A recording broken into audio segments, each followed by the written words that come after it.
How to contact Nordstrom customer service by chat, email, or phone. Hi everyone and welcome back to our channel. In today's video, we are providing you some main fees that you can use to contact them.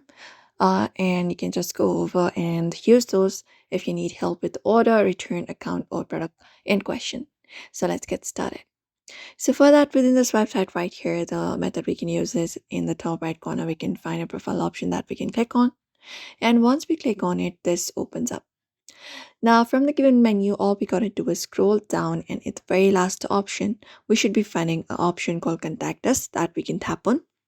And once we tap on it, we should be led to the next page, to the customer service page. And there we go. This is the page right here. We can scroll down. We have track your order if you want to track your order, make a return if you want to make a return. Apart from that, requesting a price adjustment and many more. And in the top bottom right corner, we can even find a chat button hovering. You can tap on it if you want to directly contact them through chat. So you can type in your message there and tap on the send button, and they should help you with your problem, maybe order or anything else. Apart from that, when we scroll down, we'll be finding a phone number section.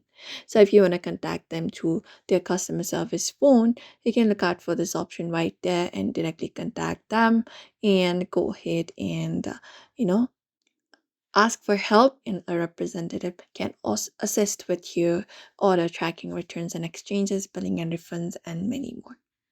Apart from that, we have other options as well: international shipping, credit services, beauty care, and many more. You can just go and look out for the help that you need, require with, and we also have more in customer service. You can tap on that option if you want to look out for more services within the customer service provided by them.